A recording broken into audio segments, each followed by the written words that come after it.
Don't wait for him. That's what the firefighter said. His voice was low, calm, like he'd said it before. Like he knew exactly what kind of wreckage I was standing in. But all I could do was stare at the empty street, my fingers clenching the edge of the wool blanket they'd wrapped around my shoulders, trying to keep my lungs from collapsing under the weight of what had just happened. My name is Eloise Whitaker, and 43 minutes ago, I ran barefoot from a burning house with no idea where my husband was. He didn't wake me up. He didn't check to see if I got out. He didn't call 911. He just left. The fire started sometime after 1 a.m. I remember the heat first, thick, suffocating, then the crackling sound like someone tearing paper too close to my ear, and then the smell. Burning plastic, paint, something metallic. I sat up in bed, coughing, confused. The air was already smoky, the room lit faintly orange from the hallway. Miles. I called out. Nothing. I pulled the blanket off, stumbled toward the door. The hallway was a tunnel of smoke. Our bedroom was on the second floor. Our smoke alarms, the ones Miles insisted he'd get around to fixing, didn't make a sound. Of course they didn't. I found my way downstairs by sheer instinct, my hands sliding along the wall. The living room was glowing, not with lamps but with flame. Flames had already climbed halfway up the kitchen cabinets. The back door was wide open, banging in the wind like someone had left in a hurry. I screamed his name again. Miles. Still nothing. I didn't know what else to do. I ran out through the front door, barefoot onto the lawn, coughing so hard I collapsed at the curb. I remember hearing sirens. Seeing lights. A neighbor's voice shouting my name, Mrs. Whitaker. Oh my God, are you okay? But I wasn't. Not even close. When the paramedics checked me over, they said I was lucky. That I'd made it out with just mild smoke inhalation and minor burns on my arm. They had no idea what I'd really lost.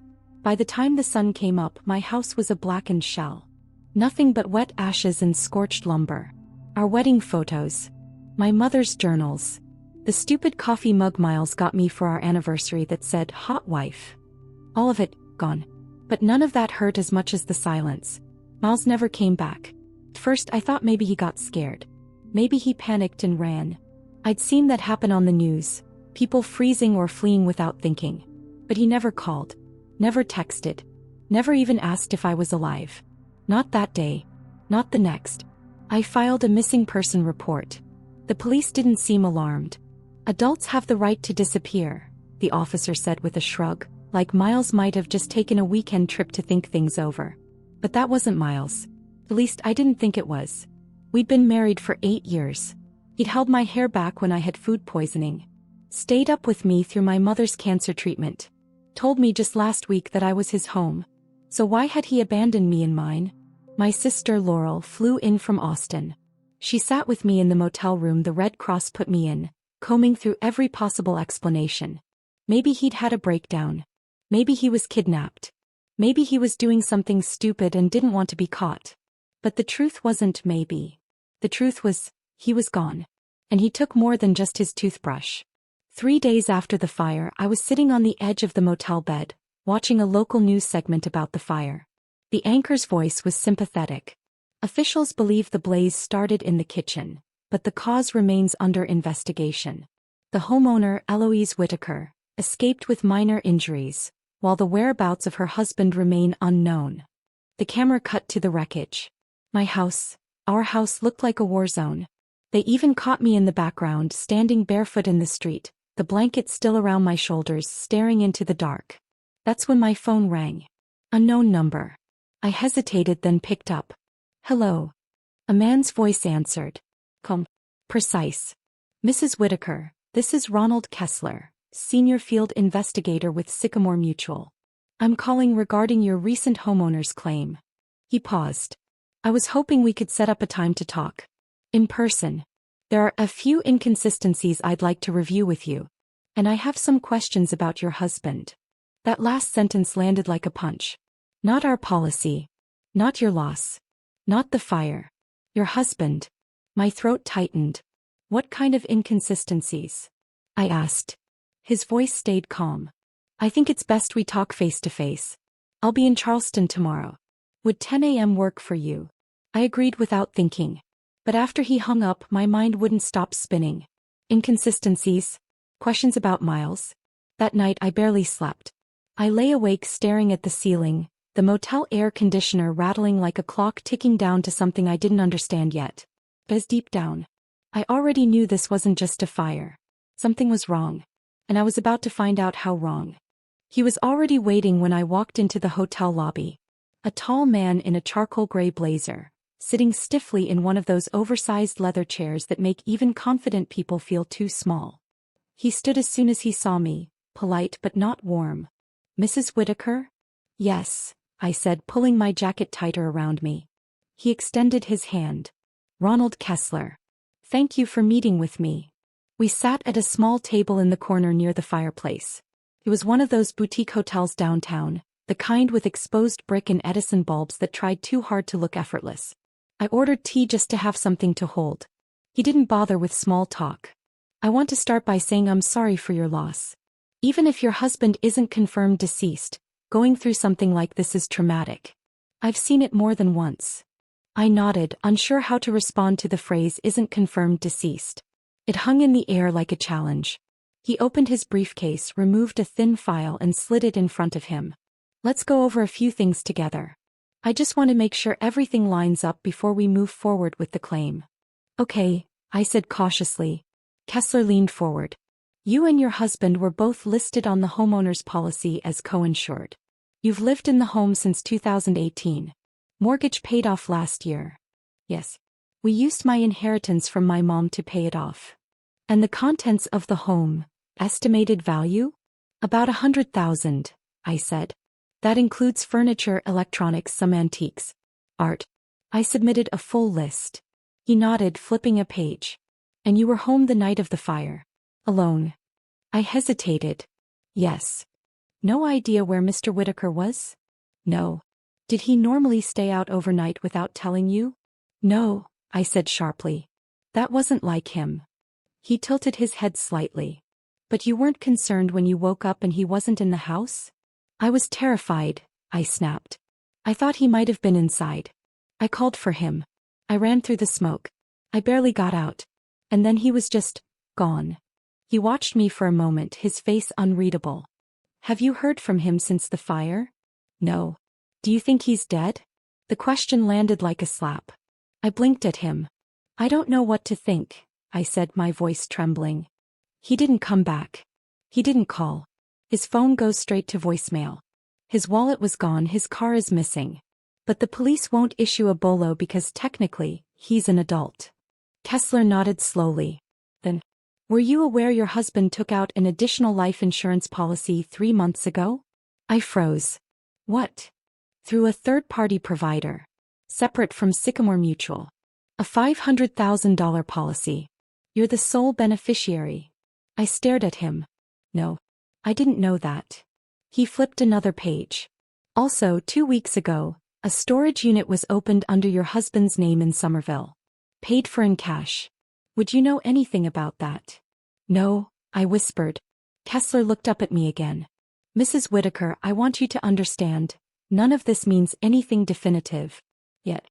But in our line of work, patterns matter. Timing matters. And your husband disappearing the night of a suspicious fire, it raises questions." He said it all so calmly, like he was reading the weather report. But every word felt like a knife.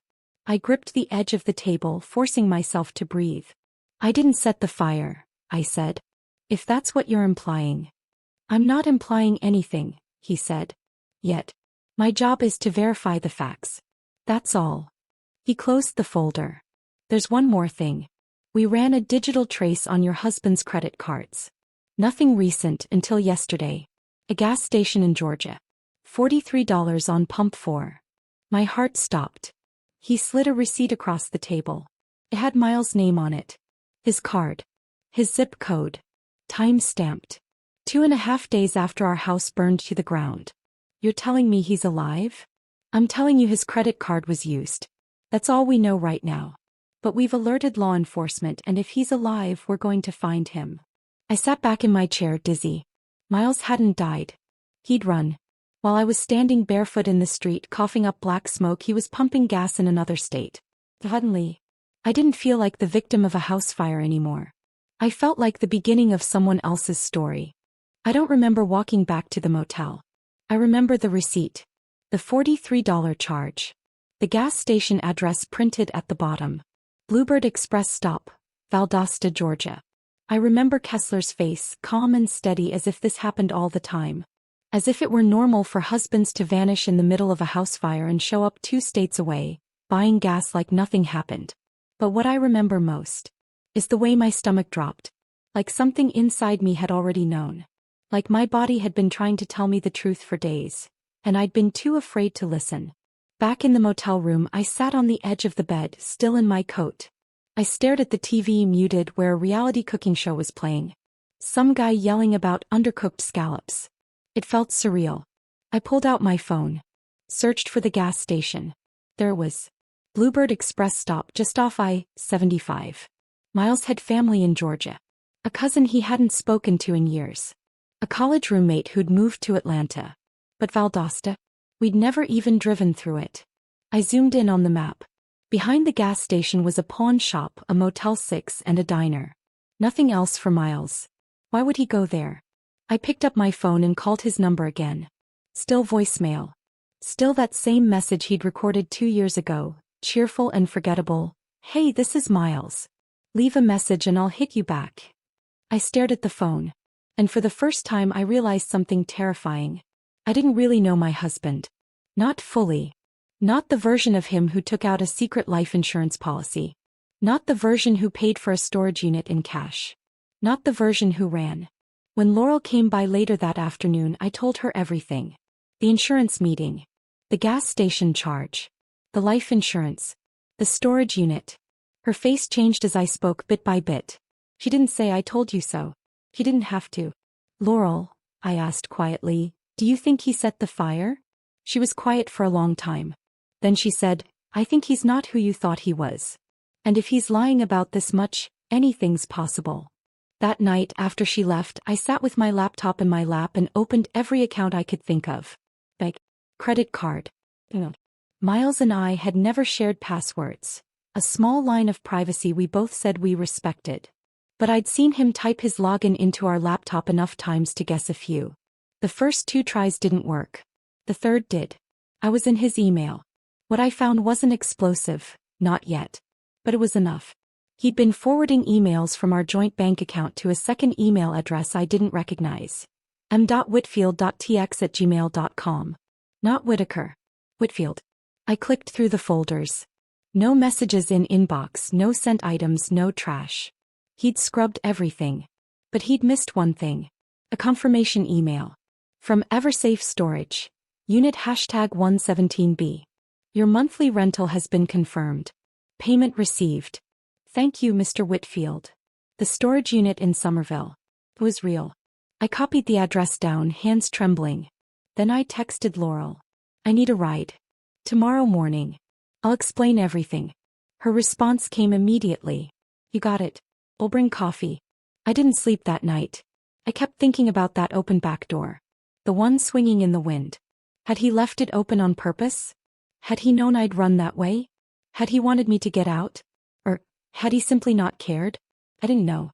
But I was going to find out. The building looked like nothing. A row of metal doors, dented and sun-faded, lined up like teeth on the edge of an empty road just outside Summerville, South Carolina. The kind of place you wouldn't glance at twice unless you were hiding something. Laurel pulled up beside the office in her dusty old Jeep and cut the engine. You sure you want to do this? She asked. I nodded before I could think too hard about it. I had the code. Miles must have used the same 4-digit PIN he'd had for years. The one he always swore was too obvious to be hackable. Our anniversary. April 23rd. 0423. The woman in the office barely looked up when I gave her the number. She tapped something into her computer, handed me a temporary keycard and said, 117B is down the second aisle on your left. Let me know when you're done. It felt too easy. Laurel stayed in the car watching me through the windshield, her eyes sharp. I walked alone. Unit 117B wasn't locked with a padlock, just a basic sliding latch. He hadn't expected anyone to find it. When I rolled the door up, my breath caught. At first, it didn't register what I was looking at. Inside were boxes, maybe a dozen, neatly stacked. A suitcase. 2 duffel bags. A fold-out table. And then I saw it. A framed photograph of us. Me and Miles. From our trip to Asheville last fall. Laughing in front of a waterfall. His arm wrapped around my shoulders. My hair wind-blown and messy. It was my favorite photo of us. I had no idea he'd printed it. Why would it be here? I stepped inside. It smelled faintly of motor oil and cardboard. The air was stale. I crouched beside the suitcase and unzipped it slowly. Clothes. Neatly folded. Socks. A toothbrush still in its packaging. A burner phone in its box unopened. And beneath all that, stacks of it. 10s. 20s. 50s. Wrapped in rubber bands. I reached in with shaking hands and pulled out a Ziploc bag. Inside were IDs. Plural. Miles Whitfield. Jonathan Miles Reese. Evan Miles Holcomb. Fake licenses. Fake birth dates. Different addresses. Same face. I dropped the bag. My heart was racing now, my fingers tingling. I turned to the boxes. Ripped the tape from the top one. Inside were documents. Printed bank statements from an account I'd never seen before, tax records for a non-existent consulting firm, and rental agreements in Georgia and Florida. Different names. Different addresses. And then the last thing I opened. A manila folder. Inside. A printed map with a route drawn in red Sharpie. Charleston to Valdosta. Valdosta to Ocala. Ocala to Naples. Next to each stop a little number. 1, 2, 3. It was a plan. He'd mapped it all out. Days before the fire, maybe weeks. I backed out of the unit like I was afraid the contents might lunge at me. I slammed the door shut and nearly ran back to the Jeep. Laurel's eyes widened as I slid into the passenger seat, shaking. "What did you find?" she asked, voice low. "He's not missing," I whispered. "He's running." She stared at me. "From what?" I looked down at the keycard in my hand. "From me. From us. From a life he built, then dismantled piece by piece so cleanly it made me wonder how long he'd been planning this. Because this wasn't panic. This wasn't someone acting in fear. This was organized. Intentional. Professional. And if the fire wasn't an accident, if it was just a step on his little red line to freedom, then maybe he'd been counting on something else too. Maybe he hadn't expected me to survive. The next morning I called the gas station in Valdosta. It took 4 tries. On the 5th someone finally picked up. A woman named Kendra who sounded like she hated her job almost as much as she hated being on the phone. "Bluebird Express, what you need?" I cleared my throat. "Hi. I'm trying to track down a transaction from a few days ago. My husband stopped in on Sunday and—" "Pump number," she interrupted. I blinked. "Excuse me. Was it outside? Pump number? Or did he come in the store?" "Oh. A pump for $43. Clicking. Silence. Said, "Yeah, I got a match. Sunday at 9:08 p.m. Miles Whitaker." I nearly dropped the phone. "Do you happen to have cameras?" I asked carefully. "Security footage?" "We do," she said. "But it rolls over after 48 hours unless the cops ask us to pull it." Of course it does. "Do you remember anything else about him?" I asked. What he looked like if he was alone. Another sigh. Wasn't alone. I sat up straighter. There was a woman in the passenger seat. Blonde. Short hair.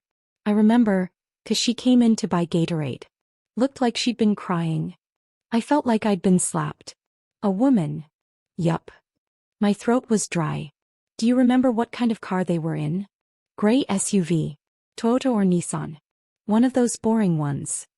She hung up before I could ask anything else.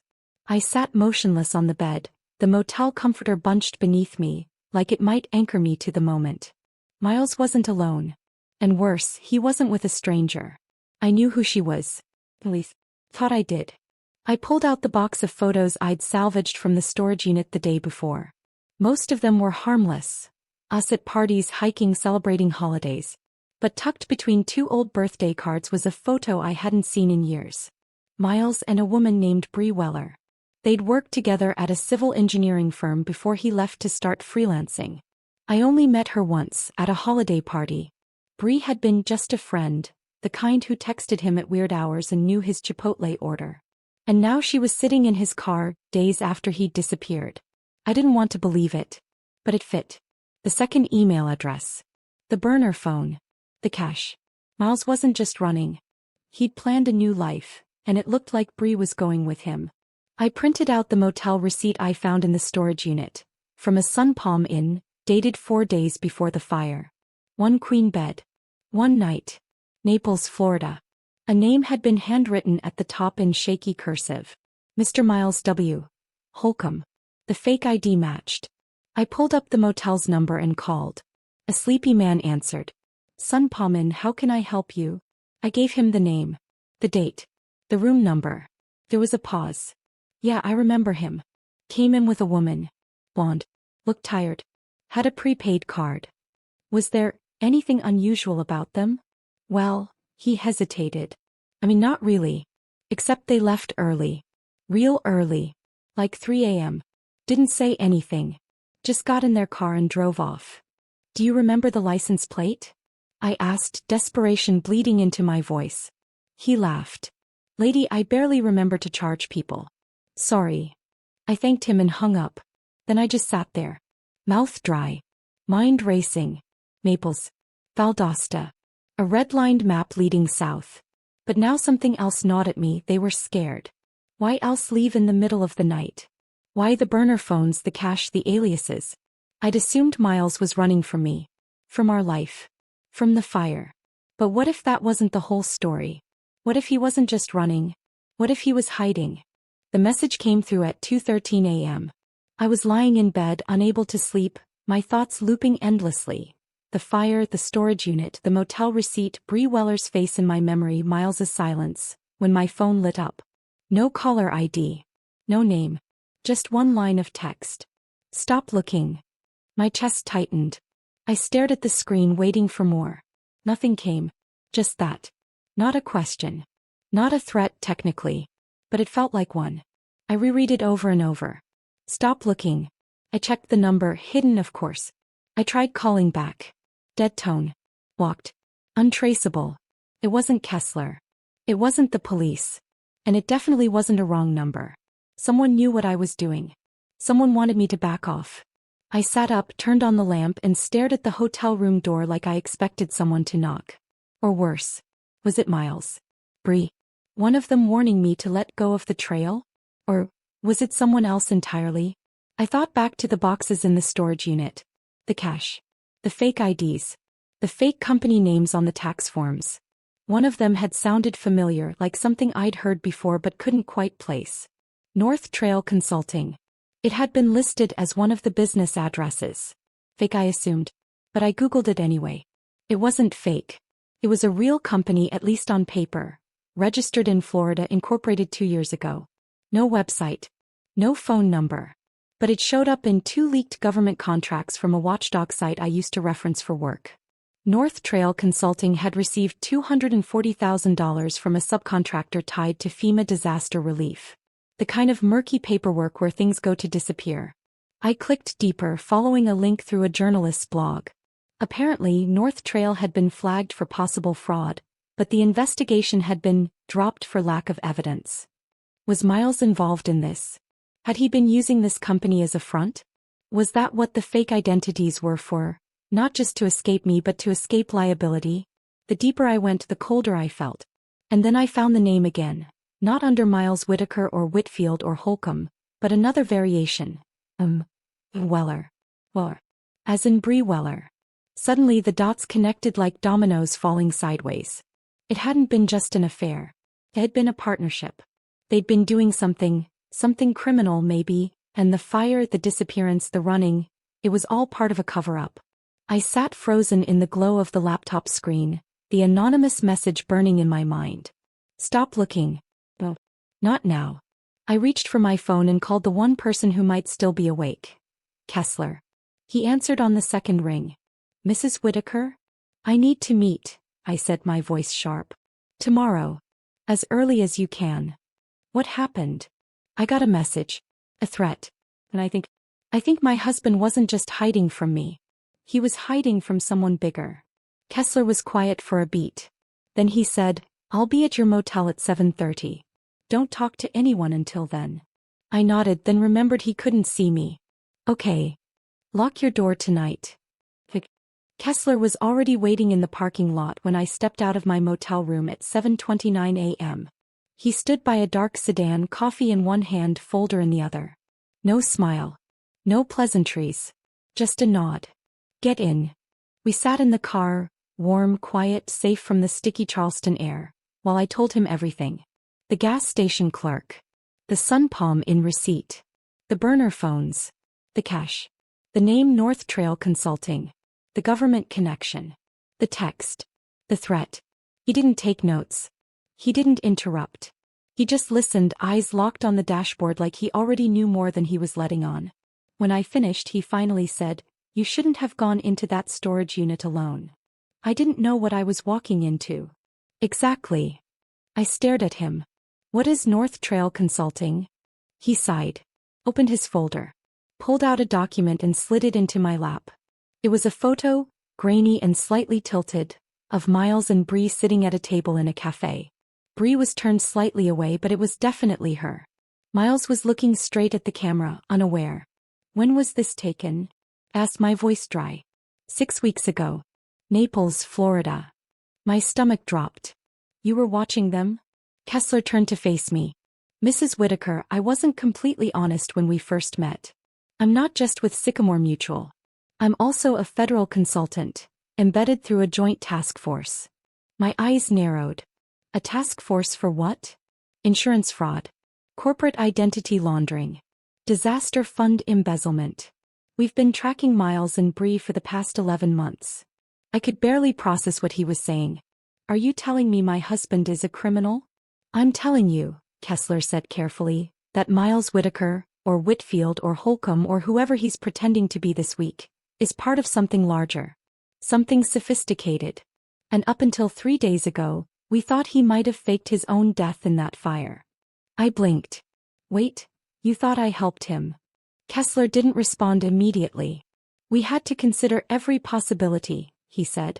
People do strange things when they're pushed. Sometimes they don't even realize they're in deep until it's too late. Well, I'm not in deep, I snapped. I'm not anything. I'm the woman who got left behind. His expression softened just slightly. And that might be the only reason you're still alive. The words hit me like ice. I swallowed. So what now? He leaned forward. How we make a deal? I stared at him. What kind of deal? You want answers. You want justice. So do we. You're the only person Miles might still trust. If he reaches out to you, or if you find a way to reach him, we can use that. You help us bring him in. I leaned back, stunned. You want to use me as bait. We prefer the word asset. No, I said immediately. No way. I'm not trained. I'm not part of this. Kessler's voice dropped. You already are. I looked away. Out the window. A jogger passed by, earbuds in, oblivious to the fact that my life was being diced into pieces inside a federal car. You don't have to say yes right now, Kessler added.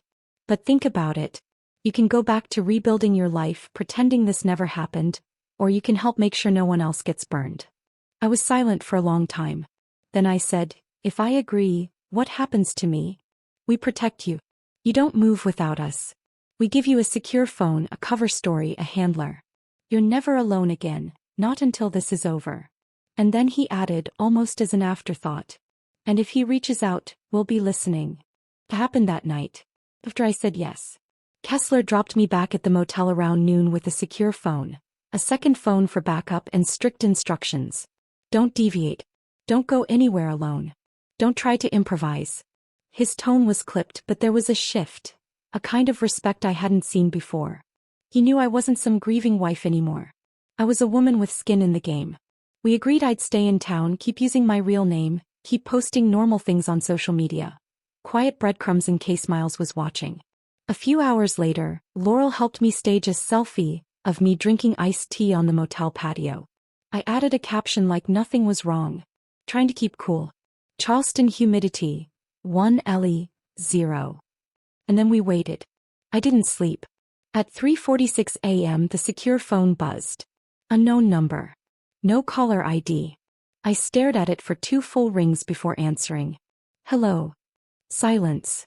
Then a voice, low, hesitant but unmistakably his. Ellie. I froze. Wiles. His breath caught.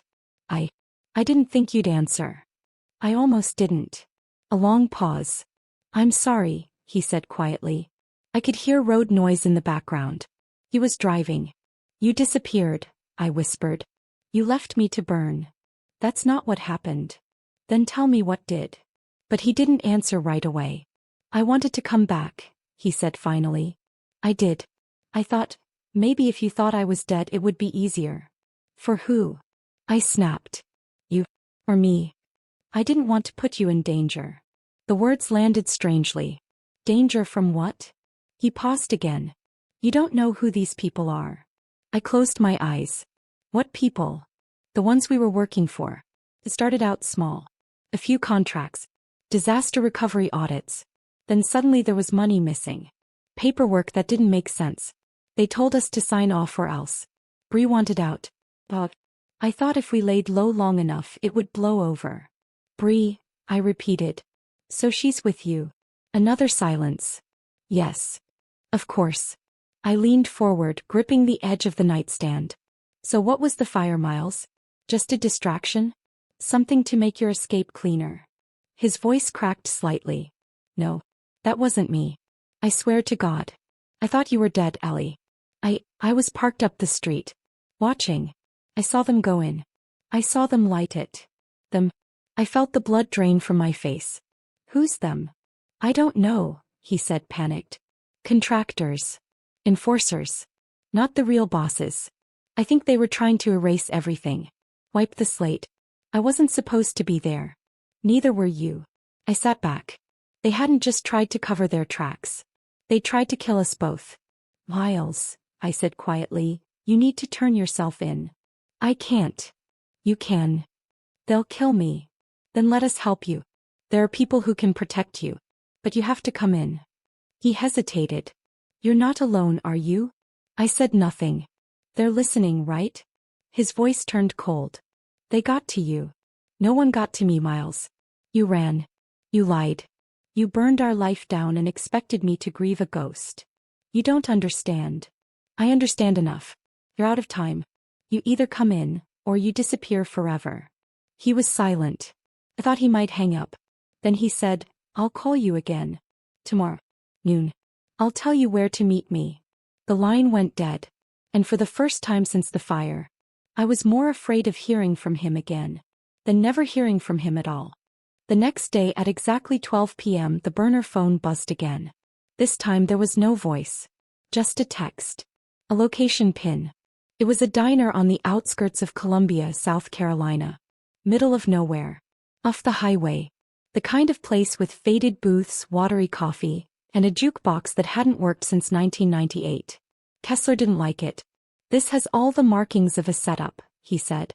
I didn't disagree. But I also knew we wouldn't get another shot. He handed me a tiny transmitter, hidden inside a bracelet, and a small mic under the collar of my jacket. Backup teams would be in 2 unmarked cars in the lot, parked out of view. One in the back alley, one at the gas station across the street. If he even breathes wrong, Kessler said, we move in. I nodded. But part of me hoped they wouldn't have to.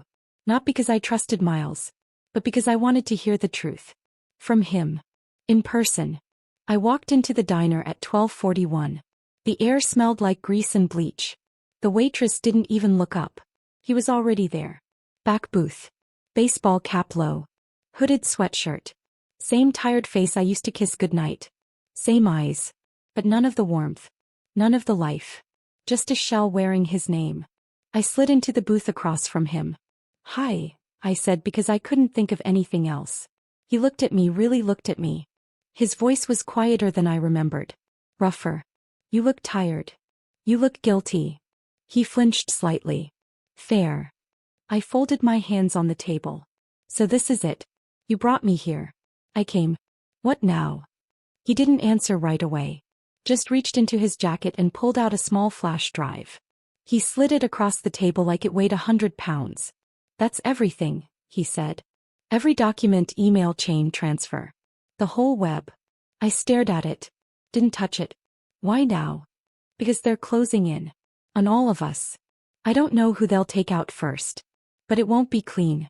It won't be quiet. And this is your redemption arc? No, he said softly. This is me, trying not to die with your blood on my hands. We sat in silence for a long moment. You lied to me for years, I said. You made me feel crazy. Small. Like the marriage was just heavy air I couldn't breathe through. I was trying to protect you. No, I said. You were trying to protect yourself. He didn't argue. Outside, a motorcycle rumbled past. The light above us flickered. I loved you, Miles, I said, quieter now. Even when I started to suspect something was off. I still tried. I gave you every benefit of the doubt. Even when you left me in a house that was burning. I never meant for that to happen. But it did. He finally looked at me then, really looked at me. And I could tell, there was no coming back. Not from this. Not for us. You have to run, he said. You have to get out before this gets worse. You don't know what they're capable of. I'm not running, I said. You are. That's when it happened. The bell above the door jingled. A man walked in, tall, too clean, dark sunglasses even though it was overcast outside. Miles stiffened. Just for a second. I recognized it instantly. Fear. Is that one of them? I whispered. I don't know, he muttered. But I'm not staying to find out. He slid out of the booth, leaving the flash drive on the table. Miles. He paused just once at the edge of the booth. Don't give it to the insurance guy, he said. He's not who you think he is. What do you mean? But he was already gone. Out the back. Disappeared. I turned and watched the man in the sunglasses sit at the counter, order coffee. He never looked at me. Never acknowledged me. But I knew. He wasn't there for the coffee. I palmed the flash drive, tucked it into my pocket and left without paying the bill. I didn't go back to the motel. I didn't call Kessler. I didn't tell anyone where I was going. That I drove. No destination, just asphalt and fear and the weight of that flash drive in my pocket like a secret screaming to be heard. I pulled into a rest stop off I-26, locked the doors and opened my laptop. And I finally looked at what Miles had given me. The drive was encrypted but not locked. Inside, a folder called Rook. I clicked it open. Emails. Dozens of them. Contracts. Bank records. Internal memos. All traced to North Trail Consulting. And 2 other shell companies I hadn't seen before. Disaster grants. Emergency cleanup crews. Funds diverted from FEMA to private offshore accounts. And names. So many names. I scrolled until I saw one I recognized. Ronald Kessler. There it was, on an approval chain for a reimbursement document marked Confidential, Operations, dated 8 months ago. Not as an investigator. As a signatory. I stared at it, unable to breathe. Either someone was using his name, or Kessler was one of them. I clicked deeper. Found 3 more documents with his name. A consulting payout. A wire transfer. An NDA signed with his digital credentials. This wasn't a coincidence. This wasn't forged. He was involved. I sat back in the driver's seat, shaking. The man I'd trusted with my story. My safety. The man who claimed to be protecting me from Miles. Had worked with him. And then, almost like he could hear my thoughts, my backup phone rang. Kessler. I let it ring once. Twice. I didn't answer. Instead, I pulled the battery out. Took the SIM card. Tossed both into the trash at the far end of the rest stop, heart pounding. I was on my own now. I scrolled through the documents one last time. At the bottom of the folder, buried in a subfolder marked Archive, I found something else. A short video. No title. No timestamp. Just a thumbnail of a dark room. I clicked play. It was security footage. Blurry. Probably from a storage facility camera. The audio was low but I could hear voices. Miles. And Kessler. Kessler, she can't know. Not yet. Miles, she's going to find out. Kessler, then keep her busy until we finish the Naples deal. Once it closes you both disappear. She can grieve later. My blood ran cold. They'd planned it together. The fire. The storage unit. My grief. My confusion. My manipulation. This whole time I thought I was chasing the truth. But I'd been chasing a story they wrote for me. And I was done playing the lead. I didn't cry. I didn't scream. I just sat in the driver's seat of that rental car on the side of a South Carolina rest stop and stopped being the victim. They wanted me confused, emotional, spinning in circles playing catch-up. So I did the only thing they wouldn't expect. I got ahead. First I made a list. Names, timelines, locations. I cross-referenced everything on the flash drive with the public FEMA contracts database, IRS records, even old news stories from towns that had supposedly received aid. Dozens of them never saw a dime. But the payments had been processed, funneled through shell companies like North Trail, then drained by private consultants. Consultants like Kessler. Operatives like Miles. This wasn't just fraud.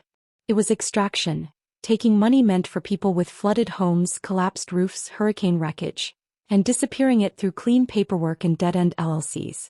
And all of it pointed back to a single account in Panama, accessed by exactly 3 people. 2 of them I now knew. The third was a name I hadn't seen before. Alex Duran. He was the signer on at least 5 of the most lucrative emergency response grants. But he wasn't on any company boards. No social media. No business affiliations. Just one quiet property in Jacksonville, Florida. A gated condo near the docks. If Kessler and Miles were part of this web, Duran was somewhere near the center. And I had just enough leverage left to get inside. I repackaged the contents of the flash drive, creating a new, separate folder labeled Duran Holdings, pulled the most damning documents and zipped them together. Then I created an email account under a fake name, not to leak them, not yet. Just to show him I could. Then I called the number listed under the deed to Duran's condo, a management office line. Left a message. Hi, this is Cassidy Blake. I work in legal audit for Statebridge Mutual. I have some urgent questions about one of your tenants, Mr. Alex Duran. I believe he may be connected to a federal claim investigation. I gave them a fake callback number. A clean burner line. Then I drove south. To Jacksonville. 4 hours later my burner rang. This is Duran, the voice said. Oh, smooth. Not surprised but alert. I have something that belongs to you, I said. Silence. I know about the FEMA contracts. The ghost firms. The withdrawals in Panama. I know who signed what. I know who you paid. Pause. Then. What do you want?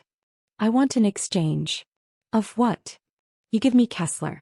You give me Miles. In return I give you the flash drive, and I disappear. He gave a dark laugh. You think I can just hand them over? I think you already feel them slipping out of your hands, I said. You're bleeding. I just want the knife out of my chest. There was a longer silence now. Then finally, tomorrow, 10 a.m. Dock 14. Come alone. He hung up. The next morning I woke up before sunrise. My nerves were gone. Not because I wasn't afraid I was, but because fear was finally useful. I dressed simple. Jeans, jacket, no jewelry. Hair tied back. I carried nothing but the flash drive and the new phone, which I'd programmed to auto-forward my location to a backup cloud account the second I lost signal. If I went missing, someone would know where I was last seen. When I pulled into the dockyard, it was empty except for a long gray SUV idling near the water. I walked toward it, slow and steady. The back door opened. Miles. He looked terrible. Hollowed out. Hands in his lap. Like someone under duress. Across from him sat a man I didn't recognize. Mid-50s, tailored shirt, cold blue eyes. Duran. He looked at me the way someone studies a live wire. You brought it, he asked. I held up the flash drive. Proof. Everything. He smiled slightly. You're clever. I'll give you that. I'm also prepared, I said. That drive is backed up to a cloud vault with a deadman trigger. Anything happens to me, a copy of the entire archive goes to 7 media outlets, 3 law firms, and 1 very hungry congressional staffer. He nodded like that amused him. Then he looked at Miles. Tell her. Miles glanced up, hesitant. But he obeyed. It was supposed to end in Charleston, he said.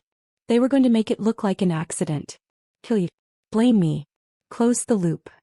I swallowed. And you let them? I warned you, he said weakly. I tried. Duran raised an eyebrow. Isn't love a funny thing? I stepped forward and handed him the flash drive. And now? I asked. He took it. Studied me. Then smiled again. Now you disappear. For real this time. He gestured to the SUV. Get in. I'll have you on a plane within the hour. But I didn't move. Because I wasn't done yet. Actually, I said, pulling the small transmitter from under my sleeve and holding it up. I'd rather wait for the FBI team that's been listening this whole time. Duran's smile didn't falter. But his eyes did. And then just behind me tires screeched. Unmarked vans. Doors slamming. Men in tactical gear shouting commands. Kessler's voice, real this time furious, roared, "Hands on your head." Duran stood frozen. Then slowly raised his arms. Miles didn't move. He looked at me. One last time. But I wasn't looking back. 6 months later I went back to Charleston. The lot where my house used to stand was empty now. Just weeds and rusted fencing. The city had cleared the debris weeks after the investigation wrapped. Miles's name was gone from the deed. My insurance claim had been processed. Technically I'd been made whole. But you and I both know, that's not how healing works. The FBI made dozens of arrests. Duran, Kessler, the paper pushers, the fund managers, even 3 city contractors in Georgia. The charges ranged from wire fraud to conspiracy to attempted murder. The case stretched all the way to D.C. Apparently I had opened a door no one had dared knock on. Miles? He took a deal. Didn't surprise me. He gave them everything. Names. Timelines. Wire routes. Server locations. He turned over every stone except one. Me. The Department of Justice offered me witness protection. A new name. A new state. A new story. I turned it down. I'd spent long enough living in a story someone else wrote for me. It was time I wrote my own. Instead, I took a job consulting with a legal tech nonprofit that helps expose public fraud. Bernie, I know.